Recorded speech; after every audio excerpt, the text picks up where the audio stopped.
looking at what has happened in Afghanistan, seeing the Taliban take over, like they took over their Asarok, the presidential villa, the airport, like took over the city. Like, I'm like, okay, do we think the government is making a right move, by trusting these so-called repentant Boko Haram terrorists?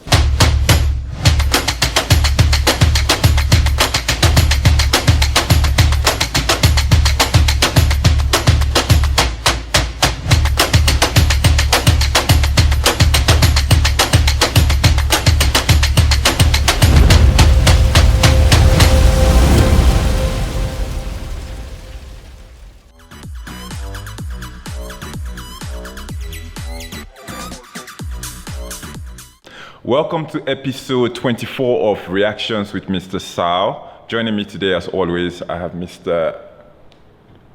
Introduce yourself now. Henry Okwa, please. Yeah. Then we have a very special guest today. Very, very special guest. And is this yellow or brown? Well, it's I know color. I mean burnt orange. You're looking at orange. Oh, burnt orange. Oh, Mr. Wale, please introduce yourself properly. Okay, so my name is Wale Bakari. I'm a public affairs commentator, and it's an honor to be a part of this program. Oh, it's an honor for us to have you. Yeah, it's an honor to be part of this program. Anyway, welcome on board. Like, how you guys doing though? Henry, how's your week been? I can see your potty showing. No, it's just like a account. There's nothing there. Yeah, so it's not. People, we are all complaining. People in government are complaining. How much was somebody in government and then it's growing pot belly? Yeah, so, and we say the country is hard. I think we need to probe his account. We need to probe your account, Mr. Henry. Mr. Wale, how's your week been? Yeah. It's been good. A bit of up and down, but of course you read some news and you're like, what? You read some news and it's cheering, so the emotion has been. Is there any news that I've read this week that's okay? Yeah, we have one of them. Like, okay, I'm like, okay, good job. Okay, there's some cheering news though. Yeah. Yeah, right. Anyway, let's get to before we get to the business of today. Please subscribe to Page 36 TV on YouTube. Subscribe. Yeah, like this video, share, comment. Let us know what you think about the topics we're going to be reacting to today. Yep. So on the first on my list, so the Taliban, a terrorist group in Afghanistan, over the weekend took over Kabul, the country's capital city, overpowered the local military in the country 20 years after the United States of America's military had chased them out, causing panic, fear, chaos, and instability among the Afghans. This led to the president of Afghanistan fleeing the country to Dubai, where he was received by the United Arab Emirates government. So, reacting to this ugly incident, very ugly, which we saw these videos on the social media. Yeah, a former aide to President Goodluck Jonathan, Reno Mokri, on Monday warned President Buhari and his federal government against the continuous pampering of Boko Haram terrorists in the country. Do we still call this alleged? I don't know. So he says so that Nigeria will not one day end up like Afghanistan that we saw on Monday and Sunday. So also reacting, a chieftain of the People's Democratic Party, that's PDP, Femi Fani-Kayode, said that there are two lessons Nigeria can learn from this. He said, and I quote, so he said, firstly, we must never rely on the Americans or the international community to defend our nation from terrorists that are ravaging our land, and instead, we must do it ourselves. Secondly, he said, still in quote, we must come together, unite, forget our differences, and collectively fight and resist the scourge of Islamist terror that has plagued our land. Yes, so you guys saw the videos this week. You guys have followed the development in Afghanistan. There are many. These are just the two reactions I decided to come up with right now. So many Nigerians have called the president and the federal government to order, saying, "Oh, we should learn from this." These talk of repentant Boko Haram. Where the government is always taking them inside. In fact, we were just talking earlier before we started recording of the Minister of Information in America speaking about the great deeds of this government. And one of the things he spoke about, that they see as a victory against terror in Nigeria is that they claim or they say that many terrorists are surrendering. He said that they're dropping their arms and they are repenting and surrendering to the government. And the government is seeing it as a great thing, but many Nigerians have condemned it, saying no matter what, do not forgive these people. How do you trust these people to take them back into the society? So I don't know, looking at what has happened in Afghanistan, seeing the Taliban take over, they took over their Asarok, the presidential villa, the airport, took over the city. I'm okay, do we think the government is making a right move, by trusting these so-called repentant Boko Haram terrorists? Should we be scared?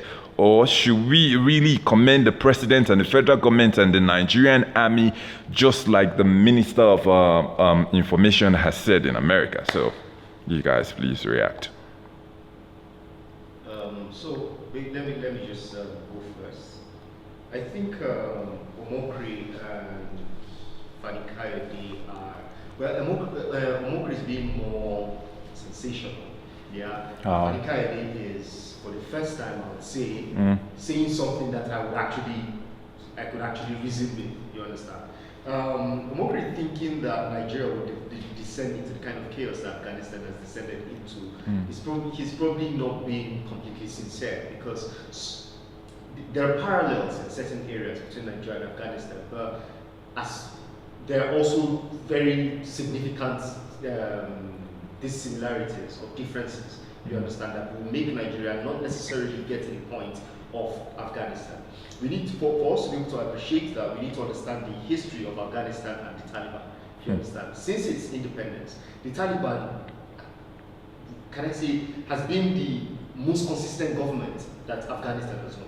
Yes, they've been extreme in their interpretation of the Sharia law. Yes, they've been disorganized in the way they've gone about things, leading to Afghanistan becoming a hotbed for terrorism, to the point where Osama from there attacked the United States on September 11th. You understand?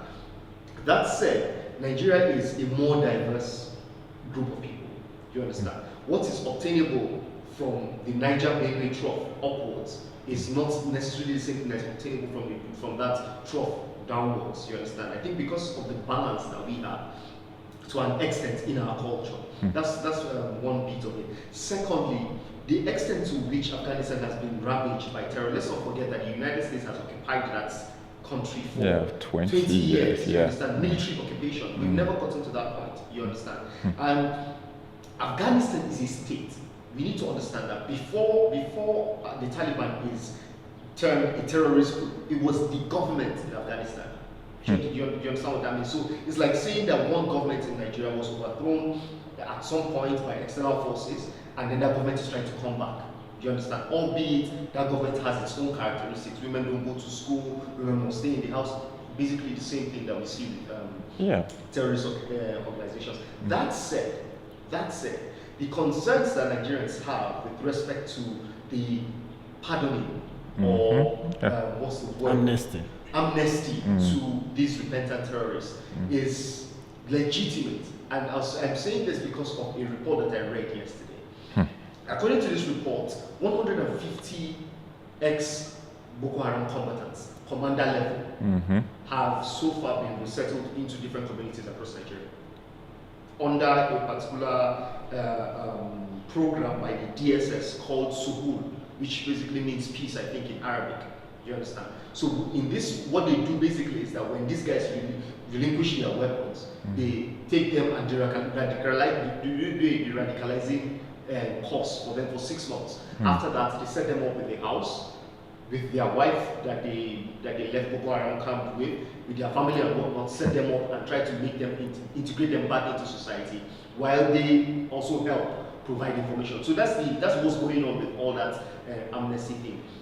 I do feel that because of the atrocities that these guys have committed, it is important for governments to make sure that whatever it seeks to achieve with that particular program, which is basically the reason why Nigerians are concerned about what's going on in Afghanistan, whatever it hopes to achieve, there must be a way out, you understand? Because from that report, I got a sense that, yes, the government has settled them, but there's no, so imagine that you settle an ex-militant in a very rowdy, very more populated area. You can't exactly track that person without person knowing that he's being tracked. You get, and anybody can come in and go out from that place, and nobody will know. Especially if the people around don't even know that this is an ex-Boko Haram combatant. So the visitors that he's getting, they won't even put an eye on those people.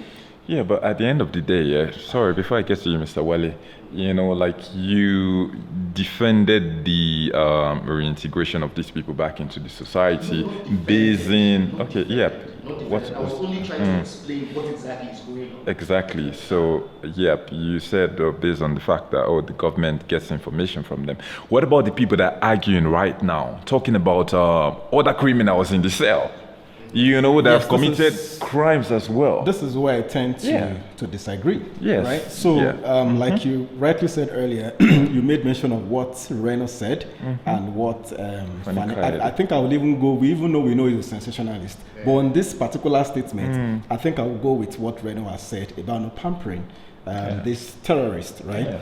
Fani Kayode on the other side, you mentioned about not relying on America, and I mean, if you look at that context, you will see that we even recently got some Tucano jets, and so we can't do without this thing. But you see, the issue, there's no problem with amnesty in itself. It is the process. Exactly. It is how you go about it that is making Nigerians jittery.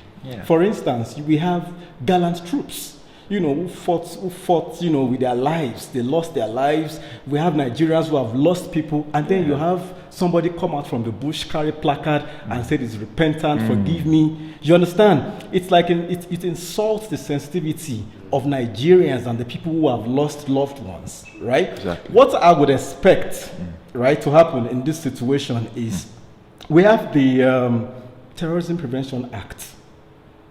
You get it? And when you commit an offense, right, under that same act, there are provisions that talks about the punishment that should be meted out to such people. So the way I know it's done in other clients is that when government can go into a plea bargain. When you go into a plea bargain, okay, so you come and you say, you're repenting. Then what are you bringing to the table? Are you bringing any intelligence? Are you giving us any new information that we do not know to deserve, that amnesty, to deserve being pardoned, right? So if, for instance, look at one of those guys who carried a placard we saw, his name is Musa Adamu, and he's one of those guys who make the bomb expert for Boko Haram. He also surrendered. So I know our military guys are on top of the situation. So if they're able to extract quality information from this guy, if he tells them their modus operandi, how they go about it, who funds them, based on this Terrorism Prevention Act, we have extant laws to deal with these issues. So based on that, they can now determine the severity or otherwise of the punishment that this guy should be given. So when we talk about amnesty, let's not use a blanket statement. There are people who have committed far worse atrocities, and there are classifications. That people will say, okay, let's do this for them, and before we now reintegrate them back into the society. That's just my view. I think I agree with you, though, because like you said, we're dealing with people that have lost, loved ones to these people. You can't just come and tell the society that, they have repented, I've forgiven them. What about somebody that's committed murder or fraud as well in the prison? Why can't they come out and just say, I've repented as well? Then, like a comment I saw recently, like, open the doors of all the prisons, let everybody go home to make this thing equal. I feel like there still needs to be a level of punishment. Because you have done the consequences for actions. Exactly. To me, I feel so. The truth is, I don't think, and I want to also state clearly that I'm not holding brief for this administration. You It understand? sounded like you were. I'm working with what sounds like new information that I got yesterday from that report. You Okay. understand? I think for the first time I was able to understand what they think they are thinking. Do you understand? And we know very well that information management is something that I this just wanted to say administration that, is yeah, about. You you understand? know. You could even have a good motive behind something. You could want to make some level of headway that normal theater operations will not allow you make. Yeah, You yes, understand? yes. Intelligence stuff. And the way you're portraying it to the people is, yeah, I'm doing it. I don't care what you think. Yeah, 'cause you're supposed to get the buy-in of the people. Yeah. You understand? Set their minds to be ready for whatever it is that you want to bring, and let all of us. It's not just coming on TV to tell us, security is a collective thing. You must look at. Let us. Bring us to your own side. You understand? There's a way you talk to someone that is on your team, and there's a way you talk to someone that's not on your team. Yeah. So far, it has felt as if the way the government has been trying to talk to us to join this insecurity fight has been like, okay, we are on this side, you guys are on the other side. No, Yeah. we're not the terrorists. Certainly, we're not the terrorists. Mr. Wale, you want to say I think something? the intention may have been genuine about this amnesty, granting amnesty to people. But, and funny thing is that this thing has been going on that people didn't even take notes. Yeah, so you should ask yourself that now people are now beginning to see things, they're asking questions. Why? It's because of recent events and happenings.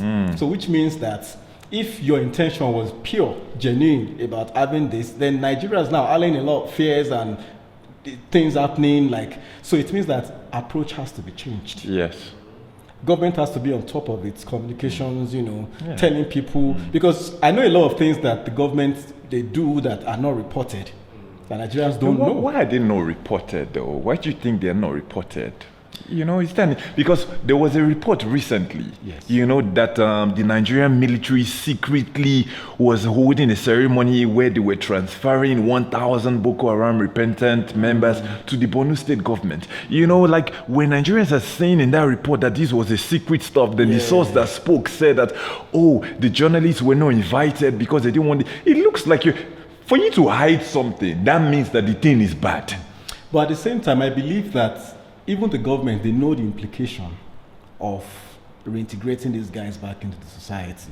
You don't want to spend 500 million in bringing them back to society and spend another 1 trillion with the problem that they will further, the monster they will turn out to later. So I think, like I said, some things may not be reported because it has to do with intelligence.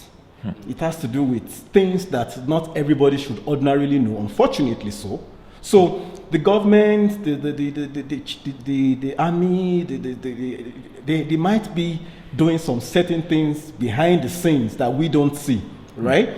So, but because, we can't blame the ordinary Nigerians reacting because they react based on what they see. Yeah. So I think it is just to find a way to bridge that gap and balance it. And you can, like you rightly, we saw yesterday where the president held meetings with the service chiefs, and he said he does not want to fail.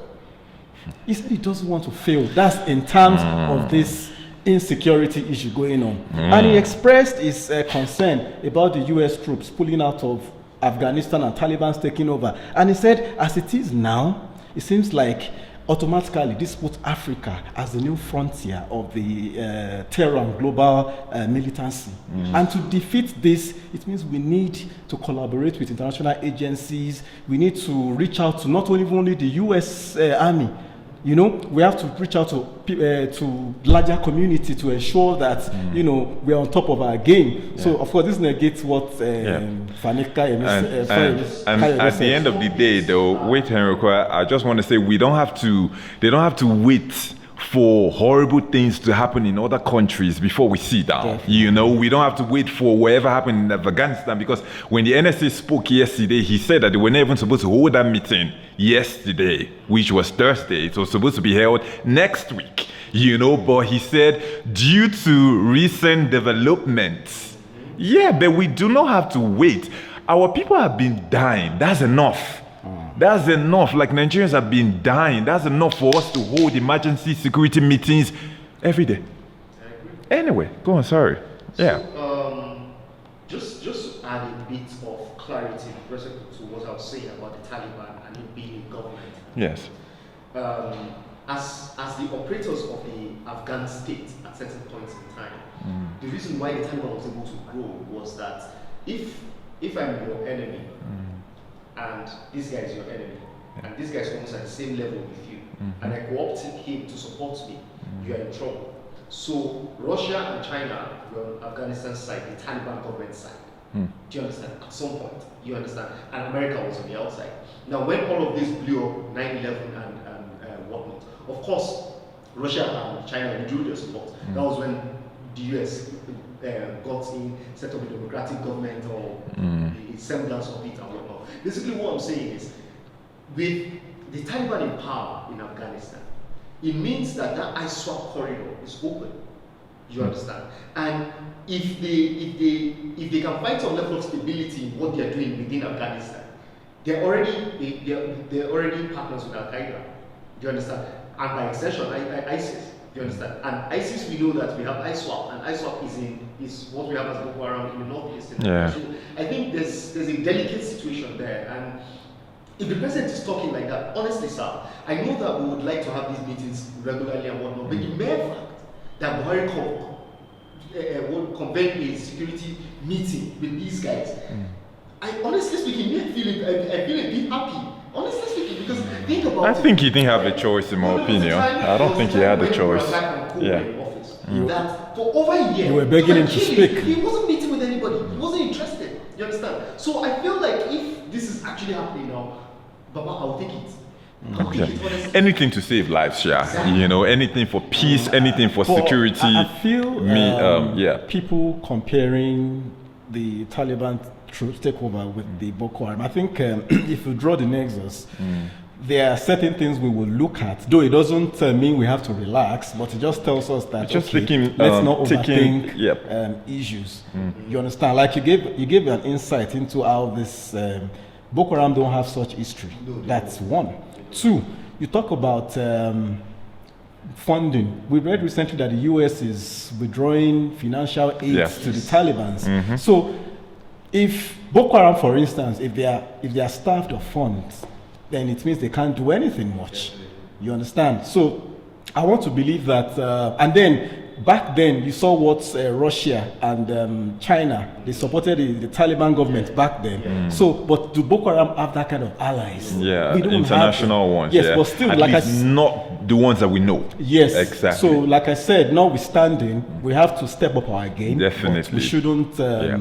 Because we don't have to wait for it to get really horrible. So. And at the end of the day, I still want to add to say that it might not be the same process. I don't believe everything has to go the same way before you have the same results, you know. So we still need to be very cautious, you know, and make sure wherever we're doing, especially the government, you know, even if they don't want to disclose every information to us because, like you said, they're sensitive information, I just hope that their intentions are very genuine, you know, at the end of the day, because once there's peace in the society, even if we don't know how the peace has come about, we'll be happy.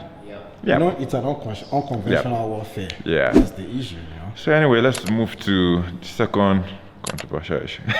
So on Monday, President Muhammadu Buhari signed the controversial Petroleum Industry Bill, PIB 2021, into law, despite its rejection by the South-South region. The now Petroleum Industry Act provides legal governance, regulatory and fiscal framework for the Nigerian petroleum industry, the development of host communities and related matters.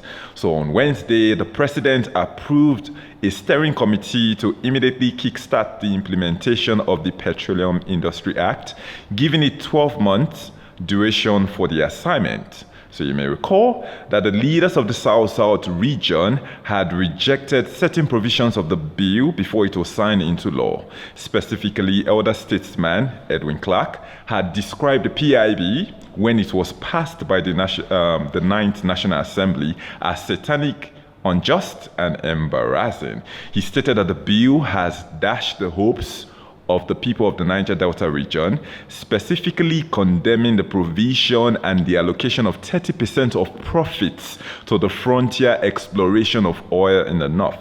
in an open letter addressed to the Senate President and the Speaker of the House of Representatives, he said, and I quote, so this is what Edu Clark said, "It is important to state clearly here to all well-meaning Nigerians that the demand of the oil-bearing communities of the Niger Delta region was for a minimum of 10% equity participation. The elder statesman rejected the 3% and 5% of operating expenditure granted to host communities, including the 30% provision for Frontier Exploration Fund, calling for the review of the PIB to reflect nothing less than 10% of operating cost for oil-bearing communities, which obviously never happened." Mr. Henry Kwa, PIB, we've talked about this PIB for a very long time. Before this administration, there was a long debate of the PIB. Now PIB has come, it has turned to PIA, but the South people are still not happy. What's your reaction to this development? Personally, I think I'm with Edwin Clark on the fact that those amounts are uncalled for. The frontier, the 30%. The 30% for Frontier Exploration Fund, which is mostly going to be spent the in north. the north, Yep. exploring new ventures for oil and gas, and then the 3% which was approved for host communities. Yeah. While there's been some level of advocacy from the government side to try and explain to people that this 3% does not mean a fixed sum. It means that over a period of time, whatever their operating costs of these international oil companies will be, 3% of it is what will go to the host communities, and then to go to the communities directly. So right now, we do not know whether this is going to go through the local government offices, through the traditional rulers, or whatever. We do not know. But the South people have heard, they're still saying they don't want, though. Well, the truth about it is, governance must continue. For a while, please give me a second. Go. For a while, we have been, what's the word, tongue-tied and chained by the fact that there was no PIB. One of the things that we really needed to do was to make the NNPC function. Because the truth is, if the NNPC is working like a private company, it's not private at all. Forget the narrative. It's 100% owned by the government still. Basically, what will happen now is that its operation will no longer be opaque. You understand? There will be no such thing as NNPC has not remitted funds back to the federal government. That will not happen. You understand? That's basically what has been treated here. What I'd like to do now at this point where the bill has been signed already, calling for a review is very, very, very right. You understand? Of course, we can at this point say we've made so and so gains from the PIB, PIB that has become an act. Now on to the next phase. I think to a large extent, the way we view governance and policy making in Nigeria is from 0 to 100. It's not always the case. You understand? No, but should there not be a room for, okay, we are not satisfied with this, can you hear me out? Like that's my own argument. I think we'll lean more into the details of how that process works in public hearings. There have been several. You understand? Several times the PIB arrived at Jonathan's desk before he left office. The PIB arrived. No, but I'm saying like this recent, because when the National Assembly passed, obviously we saw how the South reacted, but they were not heard, obviously. That's what I'm saying right now. Was there not at this point in time where this bill was now being taken seriously, and these people are saying, "Oh, we don't want this, we don't want that." I feel like they were just being ignored and like, "Oh, let's do what we have to do. Forget about them." That's where I'm coming from. Yeah. The truth is, it's part of sportsmanship. The way I'd like to look at it. Yeah. If you feel like, obviously, they've given it to the nays, and they've given it to the people who said, very few, despite the fact that the nays were more, you understand? That is given. The gavel has been dropped already. You said the nays were more. What I'm basically trying to say, the opposition to the bill, as it was, oh my God, was more vocal than the. But it still went through. It still went through. It is the Nigerian process. However, if we rest on the fact that this was the nature of this bill getting passed, if we rest there, then we are not showing that we are ready for the game at all. It's a long game, you understand? If they've done that, so now it means that 3% is going to come to 7 communities. Can those communities now come together and say for so and so reason we want this thing adjusted to 5% or to 10% or to 15%? Do you understand what I'm saying? You keep the gains that you have gotten, and then go back to work on getting more to add to those things. That's basically what I'm saying. So they come in to ask for this 10 and insisting on this 10. Is it that they're not privy to whatever gain that you're talking about right now? No, they are privy to it. I just think it is a case of the PIB eluding us for a longer period. I just think that's what it's going to get us to. Anyway, me, I'm just we need to cut NNPC's waste. We need to bring more transparency to the only source of funding that we have. You understand? We are not exporting agricultural products. We are not exporting manufactured and processed goods. We are not providing employment in Nigeria. You understand? Oil is the only thing that we have to earn money from as a nation. Still yet though, the people that are providing these. Yes, Are you hearing what I'm saying though? I agree with Clark. I started by saying that. What I'm saying basically is that the next step, the proactive step to take us further, what is done right now. That's the truth about it. What is done. Of course, the PIB does not go into effect immediately. You understand? There's a window for. But if you're, I'm looking beyond this bill right now. I'm looking at the culture, because you're saying what is done already. You are saying move on. I'm looking for a society where we dialogue more. I'm looking for a society more where we listen to each other. That's where I'm coming from, though. Mr. Wale, go. Okay, so first of all, right. Let's first accept that we've broken a 12-year jinx. Okay. And this. Okay, no, we clap do not. for the 9th Senate. we don't know the implication of this. That's what I'm. This could have lingered on. We won't have this debate of 5%, 10%, right? So first of all, like we saw 7th Assembly and 8th Assembly, they put in concerted effort to get this bill passed. Yeah. They even passed it at the Senate and at the National Assembly, but Buhari did not assent to it. There are reasons. You understand? So the 9th Assembly now have done their thing and they've passed it. So you have a situation where the House of Rep went for 10%, the Senate went for 5%. Then there was a conference committee to harmonize these views. So so that was what I'm coming to where you said, were people not given the chance to have a say? So stakeholders were called upon. From all regions, from different sectors, and you see, the funny thing is, it will interest you to even know that most of these people in this committee are people from the Niger Delta region. Yeah, because let's expose those things. Because I was thinking in my mind when all this was going on, I'm like, you guys have representatives in the Senate and the House of Reps where their voice is not loud. I didn't hear their voices. There's something we call political capital, political gain, right? You may not have it your way all of the time, but you can take some, go home, count your loss. There's what we call repeal and enactment. So if, for instance, this government has said it's 5% and that's it. So if another government comes on board, you can repeal. You've succeeded in passing it first. You can repeal if there are new information.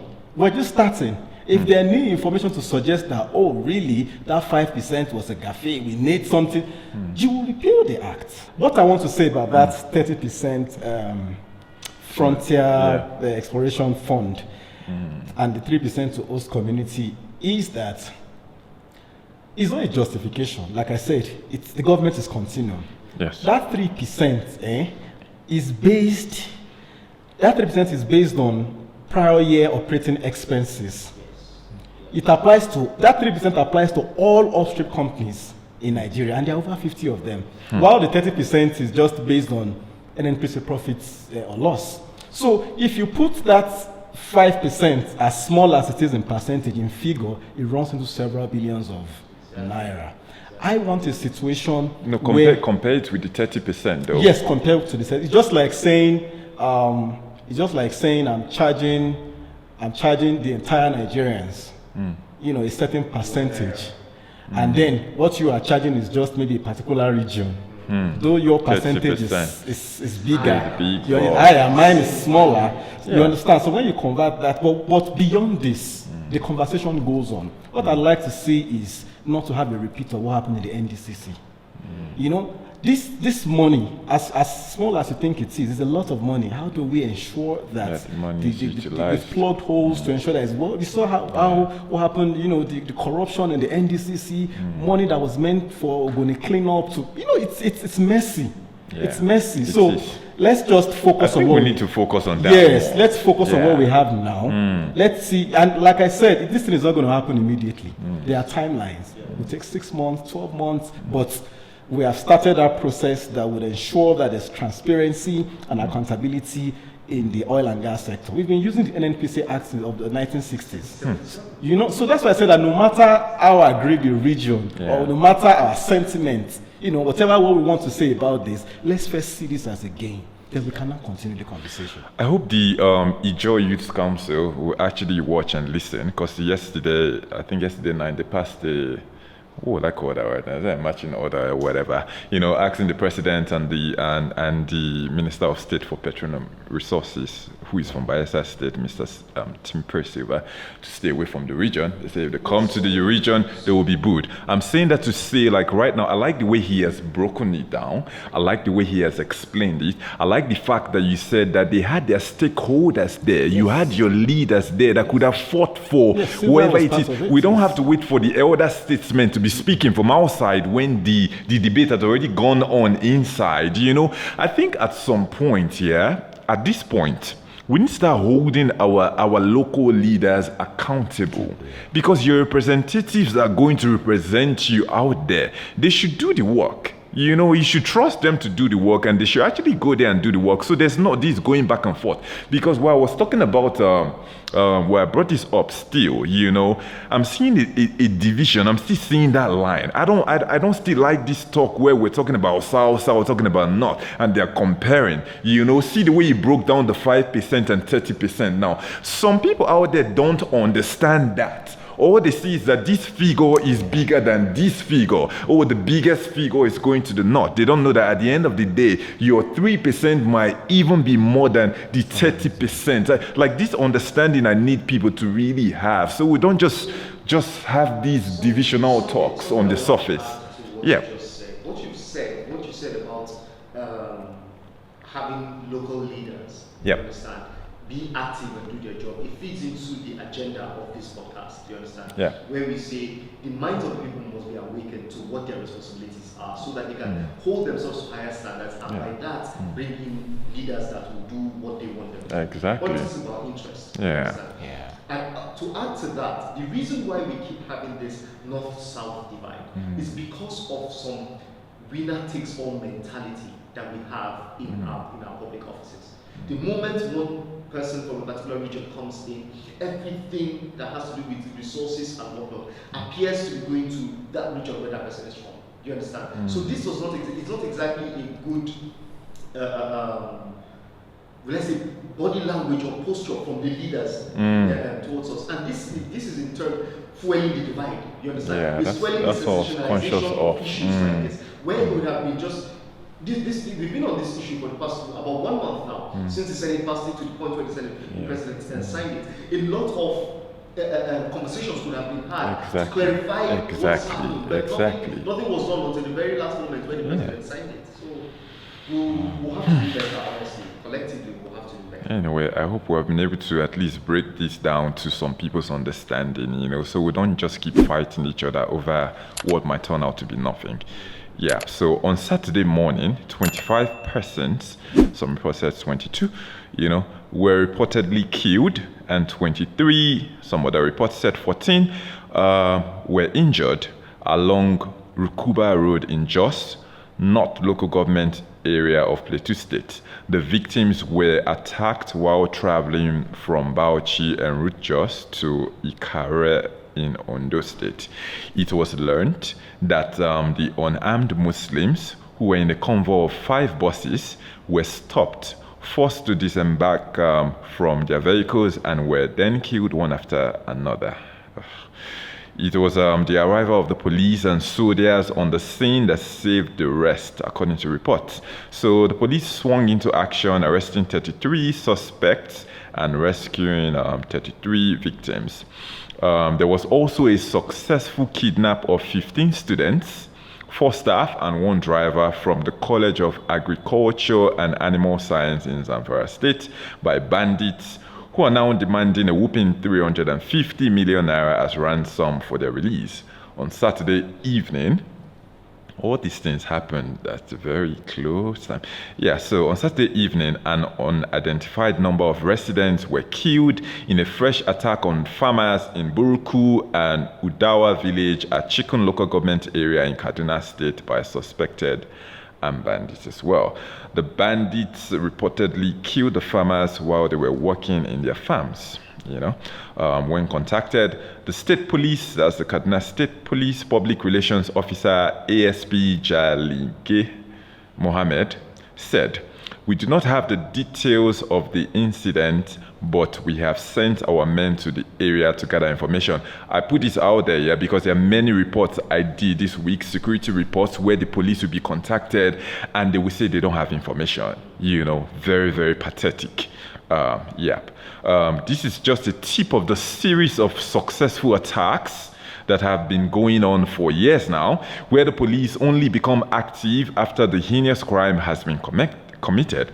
So meanwhile, there have been several videos of the police recently parading alleged cultists and fraudsters on the TV screens and social media, who have not even been tried and convicted in a competent court of law, who should still be presumed innocent, according to the law, until proven guilty. Some of them even forced to admit to crimes they are denying. I sent you a video of that one.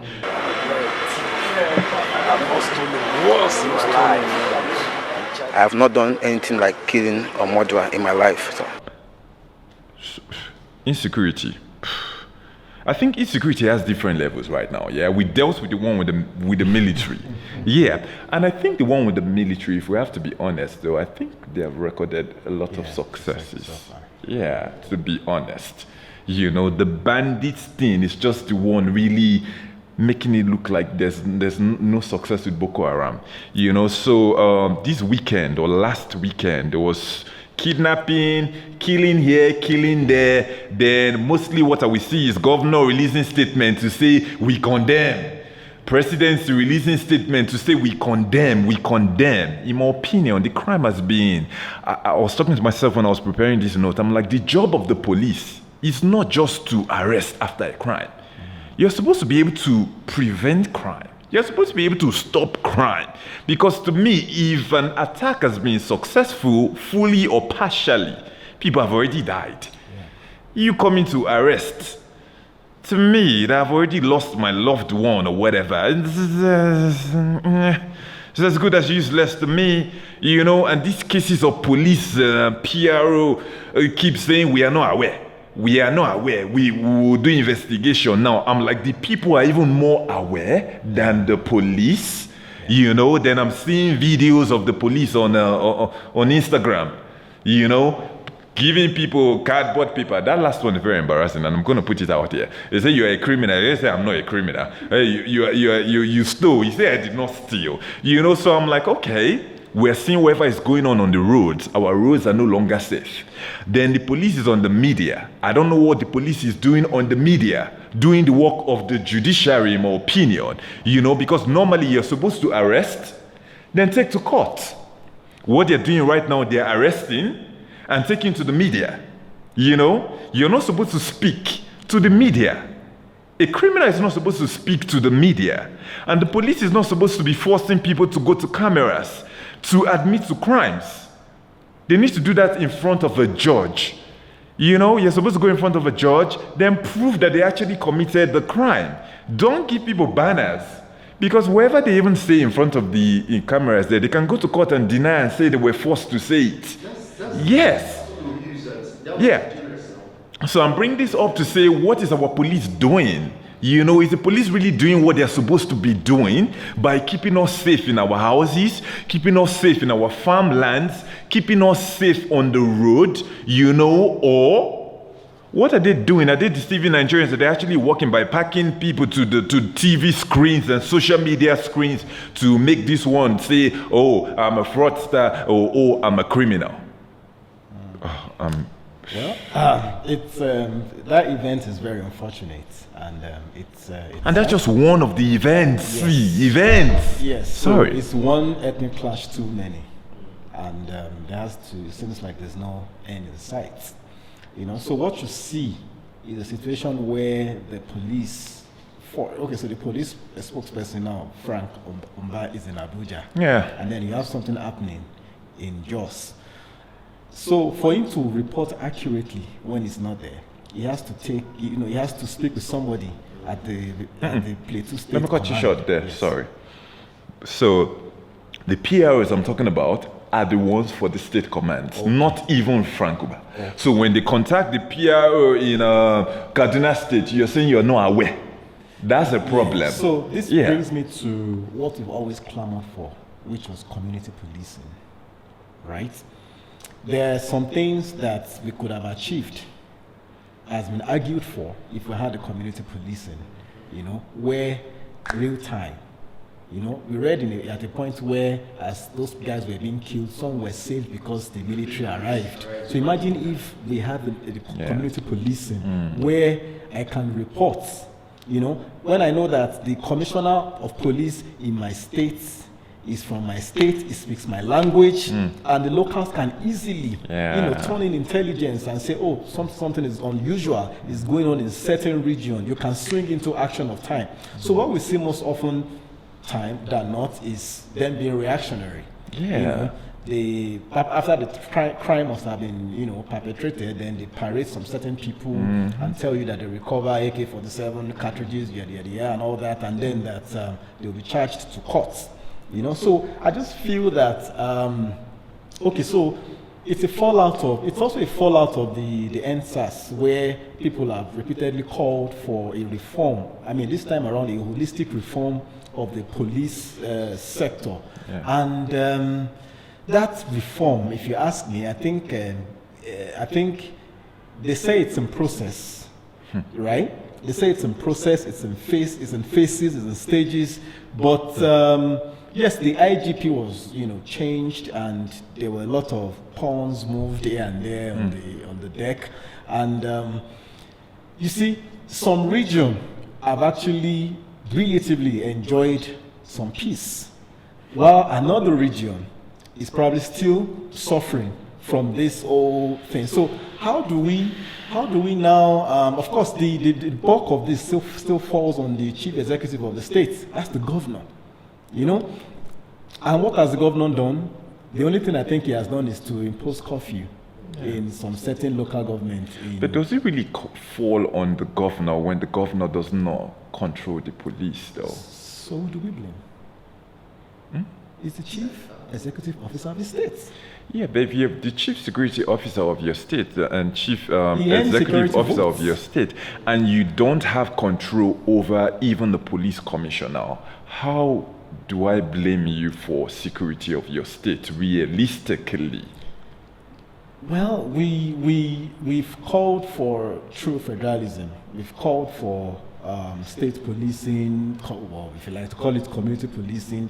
I think until we're ready to have that conversation, devoid of ethnic and religious coloration, until we're ready to have that genuine conversation, right, we can then sit to say, okay, it is about time we do. It's not, I mean, don't get me wrong, it's not to say that if we adopt the community policing, this automatically erases these issues. Processes, no, it just shows a better management. Some argue that if we go into this, if the state governors are able to control the commissioners, they will use them, they become a pawns, and I mean, I feel the are pros and their cons. There are pros and their cons, and I think people just focus on the cons because you're saying right now, oh, he uses a spawn. How about looking at a situation where if the governors could actually control these state commissioners of police, you can actually give them matching orders, at least the serious governors, but in a situation where you cannot control them, what do you really do, to be honest? Because even at that, the budget for the police, this thing was increased.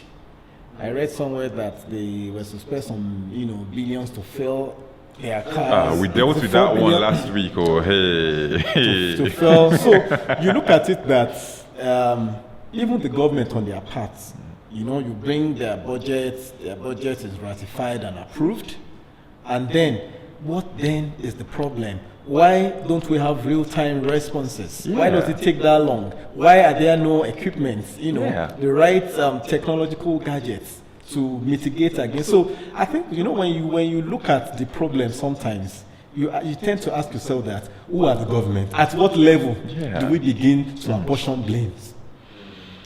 To chip in there that security is like any other kind of business.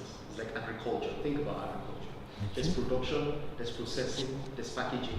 That's how security works as well. Now, while you know very well that I've been consistent on this platform saying that governors cannot really affect much because of. But I read what's happened in Bayelsa State under the Dixon administration, and I had a different view of what was going on. Do you understand? You see governors announce that they bought so number of vehicles for the police command and blah blah blah blah blah. And while that looks good, this is what Dixon did in his own time. He categorized the different local governments in Bayelsa, identified the key issues that were most likely to make crime arise from those regions, and then with the help of the police commissioner, the police force in the state, devised, like they had a very sophisticated committee where they said, okay, in this place, what we need is rapid response. We need to be able to go across the river at short time and blah blah blah blah blah blah. In certain places, in helicopters that we need and whatnot. Now, with this already agreed, there was a police that was ready to cooperate with the government, though. No, I think what we need to identify, which is something that I was going to use as my direct question to my direct response to your question, is the police actually doing well? A lot of our leadership in Nigeria is about grandstanding.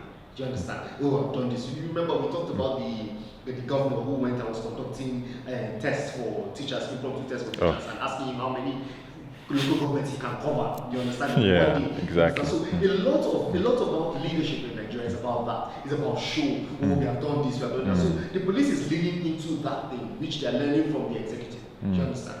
Now, while there's that, I think a governor who actually wants to work for the state, a governor who wants to work for the state, can remove whatever ethnic coloration and say, listen, this is my state. I am responsible for the state. Whether I have control over the commissioner or not, the commissioner will come. This is how I think we can work together. How do you think we can work together? I don't think that there's any policeman, any commissioner, any high-ranking policeman at that level whom the governor will approach with good intentions that will actually say no, he's not interested in that. You understand? Because the truth is, every help that the police can get, they actually need it. Do you understand?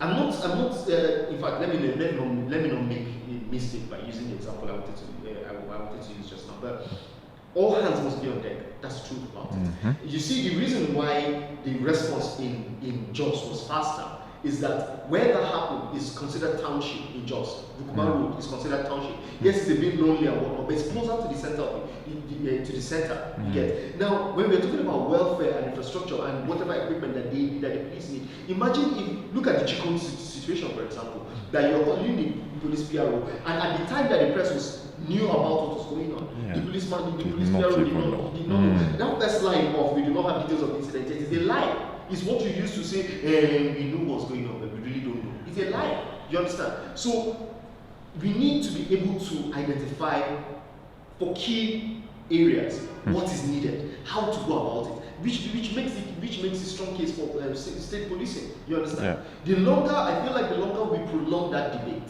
the more we suffer. I like what you said in terms of the governors. I think everybody needs to at governance right now. I think everybody needs to put their shoulders down.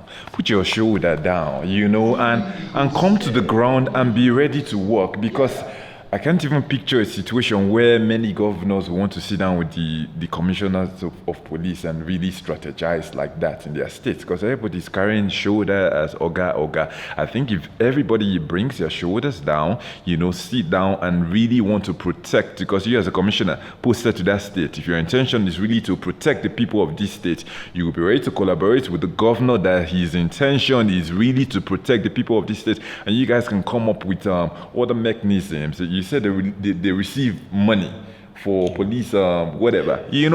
Spend that money still. maybe you can now buy gadgets. Buy some other things that can help reduce crime, at least around your state. Because division of labor, if everybody is doing their thing in their own vicinity, at the end of the day, the whole nation will be safe. I think to just to also add is, there's no commissioner that will find that kind of situation that will not see it like as a stepping stone to consider. Well, it depends, Henry Kwao. If the commissioner was sent there for a particular exactly. So, we will not ignore that that's going on in the country. It really could be overwhelming, to be honest. Even though we blame them, it really could be overwhelming. And I think, like I said earlier, until we're ready, we need. You see, even we don't have research, technology, people who can document crime. To tell you this is the history of banditry in this region. This is the unsafe zones. This is the red zones. These are the people that needs to be on standby here. Do we have enough personnel? So like I said, we can continue. We can go on and on about this until we're ready to embrace technology, right? Channel funding to the right place to get results. We will continue to regurgitate, and then we'll get back to this.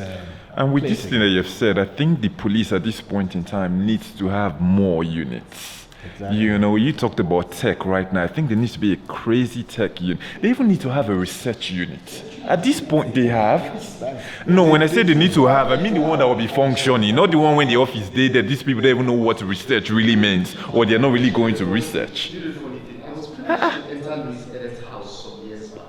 When, not long, I think 2 years or so after they installed those CCTV cameras, the government CCTV cameras that became a problem, and there was all that talk about how much was, I think it was now a sample that that was sold that.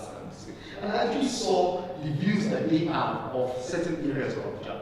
Do you understand? From inside their control. Okay, you're just still talking about Abuja though. Yeah. When I say police, I'm talking about 36 states of Nigeria. Oh my gosh. The police.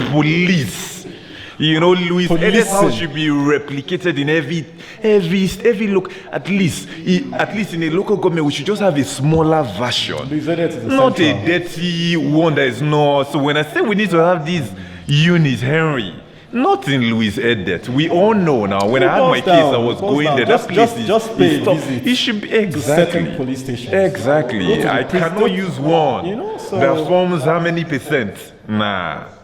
We need to police need to get serious. The army is trying. The police, I'm not impressed, to be honest. And Mr. Frank Uba, please leave TV, leave TV and leave social media. There's a way we don't see him on the TV, and you're enjoying peace in your surrounding, and you're like, the police is working. I don't need to see you on my TV screen. Yeah. Anyway, the attorneys general of the 36 states have instituted a legal action against the office of the Attorney General of the Federation over the federal government's failure to remit funds into the Federation account. The 36 attorneys general are seeking for, in quote, a declaration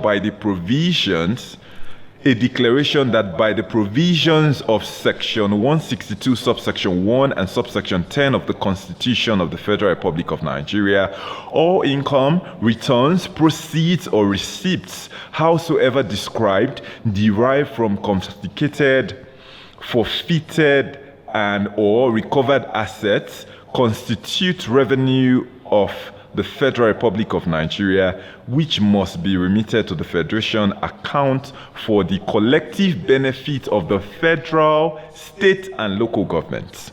They also pray the court, among others, to declare that, in quote, it is unconstitutional for the President through the Federal Minister of Finance, the AGF, and any other authority whatsoever to utilize, apply, allocate, expend, and appropriate same to itself, or distribute same in any other manner howsoever without due allocation from the Federation account. The plaintiffs pose that in quotes as well, between 2015 till date, the Federal Republic of Nigeria has secured both international and municipal forfeiture, recovery and repatriation of stolen assets in the sum of 1.8 trillion naira, about 167 properties, 450 cars, 300 trucks and cargoes, and 20 million barrels of crude oil worth 450 million, and has failed to remit same as required by the Constitution. So this is the allegation against our government of integrity. Who wants to chime in on this development? What's you guys' reaction to this? So these are 36 states attorneys general, so they're very angry right now. No remittance, they don't give them their share, basically. Yeah, I feel this is a big indictment, though. This is a big indictment. Big, but I feel there are not enough information around this allegation. Like what? And then I feel it will. First of all, you need to know the figures to even verify that how much in assets, how much in cash are we talking about? And then that's why I said I think this will require people who are in the know of the repatriation laws and remittances, as it were. So once they give insight into this, we will get to know if truly those provisions and sections that were quoted there were actually violated or not, and what are the legal options to take regarding that. So that's what I feel regarding this particular allegations made. Because they are saying since 2015, all the recovered funds, and because we have heard that there have been recovered funds, we have heard from EFCC, we have actually heard, but they are saying they have not received anything, and I don't think the 36 states attorneys general are just going to come together to file a frivolous lawsuit against. Or they want to see they want the transparency on what the figures are and how they have said here. Eventually. They said according to the Constitution, when these funds, these stolen funds, are repatriated, they're supposed to be sent to the Federation account, and it's supposed to be distributed between the federal, state, and local governments. Okay. So they are saying right now that we have a right to get a certain percentage of these funds. So there's no remittance. But going by the agitations. Beyond their rights, they're also questioning the federal government's ability to appropriate funds. So the way governance works is that the budget that you have asked for is from that budget that you will spend. Yeah. Extra monies that come in must be clearly declared, do you understand? And stored in the government's reserve, and only appropriated with consent from the National Assembly. What they are suggesting, from the way I understand this, is that monies have come in, and to them it looks like government has spent those monies. Who approved government spending of those monies? Do you understand? As a result, they're asking for receipts, they're asking for proof of income, and what do they call a list of forfeited assets, both cash and whatnot, so that they can verify. And also collect their share. Yes, well, at least collecting their share will be dependent on whether these monies have not been spent already, which will be the actual indictment. Yes. But if these monies have actually been recovered and are being stored by the government so at its own discretion, the main problem there will be that the monies that you're getting now, the federal government, the states do business and bring money to central government. The central government shares that money back according to the sharing formula. Now, what they're saying is that the federal government has collected money, and we that normally work and share the money, bring it back. We didn't share this one. We are not hearing from you. Your voice is, since 2015, 6 years ago. Yep. This one is a funny one, I beg. What we need to get in mind is this is no different from the sovereign wealth fund under the PDP administration and the former Minister of Economy and Community Minister of where the government had thought it wise, even with the consent of some of these with all of these governments had agreed that this will save a certain amount of money. And somewhere down the line, these same people came out again and said, no, you are spending money. And then she said, no, you people agree that we should keep the money here now. Yeah, but that's why I said we need more. But the office of the Attorney General have not responded to this. They have not come out to clear anything. I think in piecemeal, we've been saying situations where the government will say they have recovered 1-point-something trillion. We will see where they say EFCC will say they have retrieved houses, mansions in the tune or so amount, right? And so it's just to put all of those information together. It's what these guys are demanding now. Yeah. They want to know, okay, if part of this money has actually been used for other things, maybe to finance the budget, or let us know. So I think more of what they're calling for is accountability. Accountability, and that's why I feel that we can't make headway here unless we're privy to certain documents. I think or their rebuttal that says, okay, this and this and this are what the money has been used for. And I think they also heard as well where the former EFCC chairman, when he was facing his probe at the Aso Rock Presidential Villa, he said that some of the funds or properties that were recovered from corrupt politicians were being distributed based on an order from above, to certain government officials, allegedly. Do you guys remember him saying those? Magu? Yeah, he actually said that. But there because still remain allegations, as it were. Exactly, and all these things we don't have clarity. But I think they've done the right thing to go to the court. So I think we should just wait for the Attorney General's office. It's not a good look for this government of integrity. We should not be questioning you based on anything that has to do with integrity. I believe if you come on the platform of integrity, everything should be so transparent. All your officials should be okay. They should be able to see the books. There should be accountability. So that's the government of integrity should not be getting this from your same people. These are 36 state attorneys general. They're not just Nigerians. What we need to understand is that Nigerian governments, at sub-national level, they will not unite on any other issue. But when it comes to that finances, that fact, federal application, don't believe any of them. They are not going to take it from you. So while we await the information from or clarification from the AGF's office, this is what it is, and as you said, government of integrity. Anyway, hopefully they sort themselves out, because this money doesn't even concern me. Yeah, people should go and fight for Igbo's money. It does concern you. Does it concern me? The one they're owing me from COVID, they have not given me my 3 million. They say business you apply for 3 million. I apply for 3 million. I never see the 3 million since last year. The queue is long. When the pandemic must have finished. We're still early.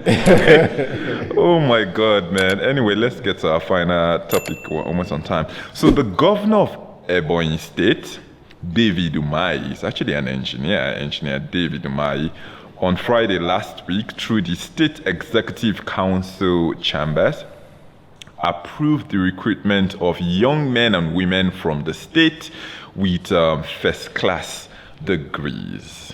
This was made known in a statement by Francis Weze, the Special Assistant to the Governor on Media and Publicity. So the council approved that all young men and women from Ebonyi State who have first class in sciences, English and mathematics to submit their application to the Commissioner for Education for employment into David Wenze Umahi University of Medical Sciences, Uburu, while others who are first class from arts disciplines are to apply to the committee headed by the Deputy Governor of the state to be given an opportunity for employment into the Ebonyi State Civil Service. Why are you laughing, Mr. Henry? So anyway, we did this story last week. It's actually a big story on my Facebook page, but the reactions I got to it, I thought it was for me, like anything is supposed to be a great thing. Also, when you're telling people that have first class degrees, I think there are different levels of you helping your state people, to come with their degrees, and you're assuring them of a job. There's a time where we see people with first-class degrees sitting down at home, which I think is a shame as well, but I saw many comments of people that had third-class degrees, that had second-class, they were like, what about us? We that have passed, like what's going to happen to us? Then there were arguments as well that you can't judge based on degree anymore. They say some people go down buy their first class degree. You don't know. There were comments that said, invite all of us that have degrees to come and write this test. Then pick the best ones out of all of us. So there were arguments like that. So I don't know what you guys' reaction to this. Do you think this was a fantastic move by the Ebonyi State Governor, or do you think it was a bit discriminatory among the different degree holders? I think the concept itself, it's not a bad idea. Okay. Right? We've seen scenarios, or we've even called for a scenario where we've seen shows on TV shows where adults are locked up in rooms, and at the end of the day, they get paid a lot of money just for doing nothing, entertaining people.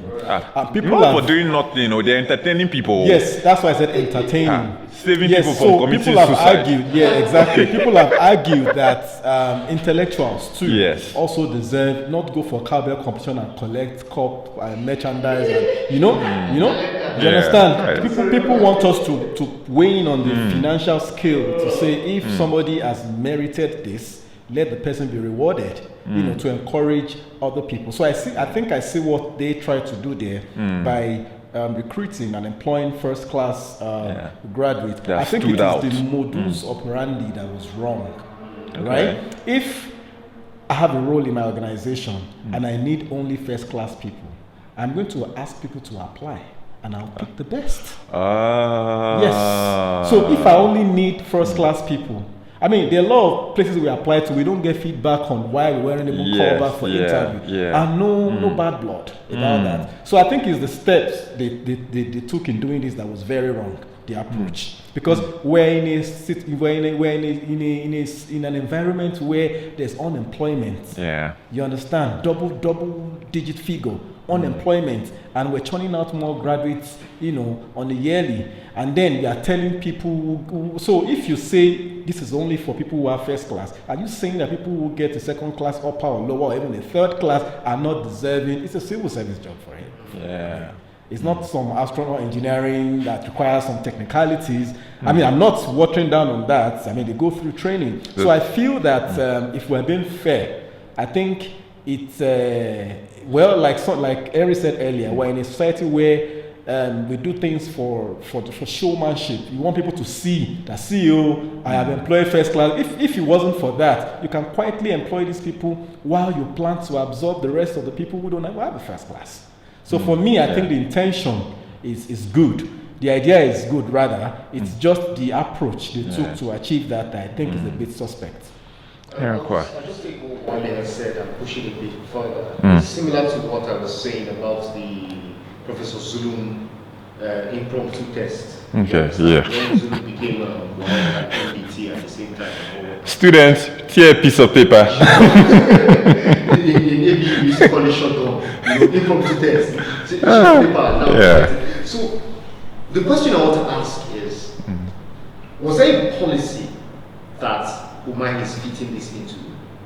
When he was coming into office, did he envision that at some point he would hire all the first class graduates from Ebonyi State?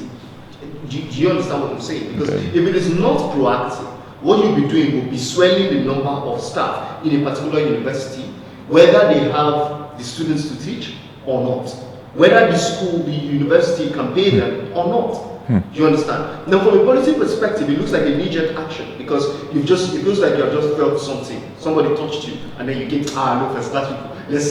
Do you understand? It's like a gesture. It's also about that showmanship thing. You understand? At the end of the day, most of our leaders find it difficult to say, "This is my legacy." The reason why they find it difficult to say, "This is my legacy," is because most of the decisions that they took were on a whim. You understand?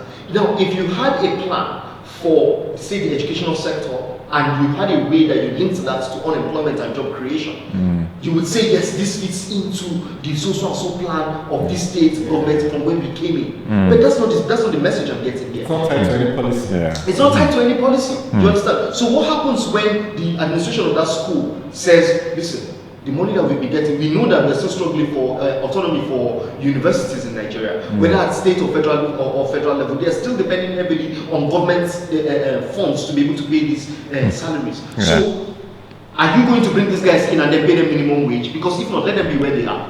That's the truth about it. Minimum wage, guy. Yes, because let's break it down. We are First class. struggling already at state level.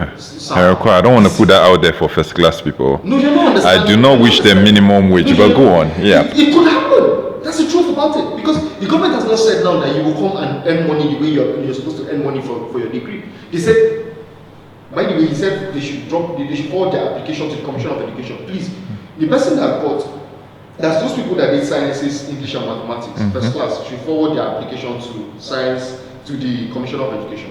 So the guys that got first class in mathematics, what will be the title of the application?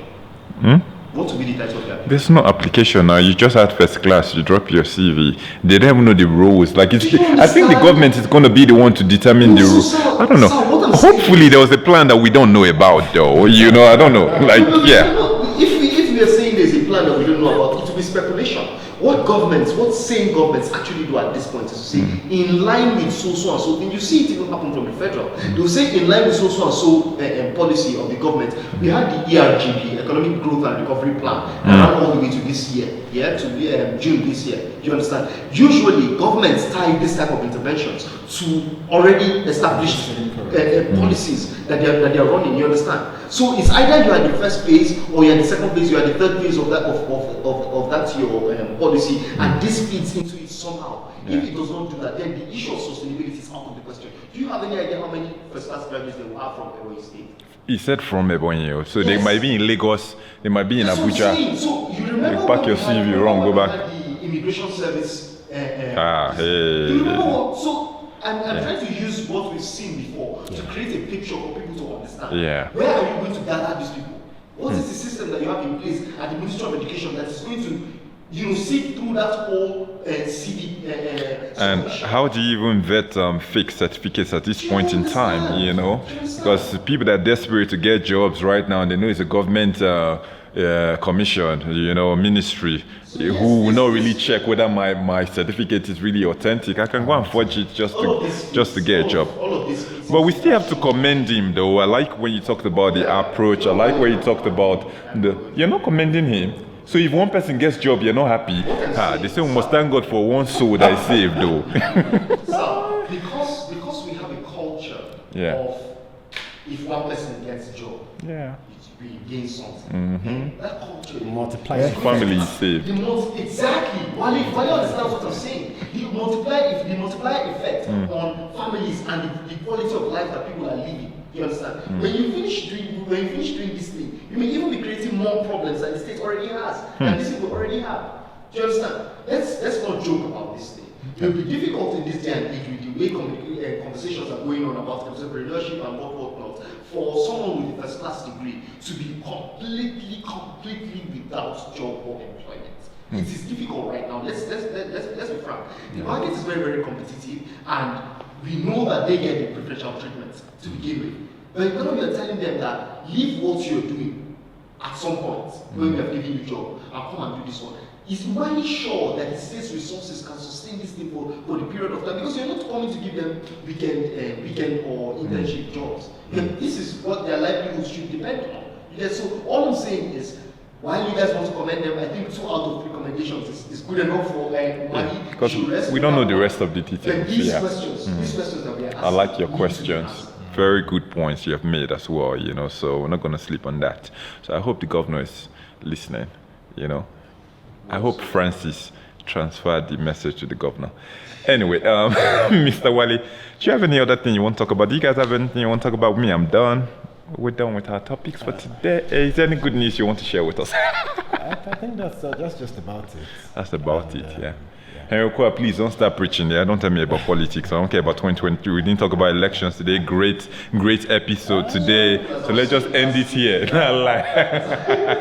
Let's say last week. No, but the truth about it. What? The truth about it is, whether we like it or not, They want to talk about it. There's nothing shy concerning. away from it. No, we have talked about stuff that had to deal with our leaders earlier today, so they should get.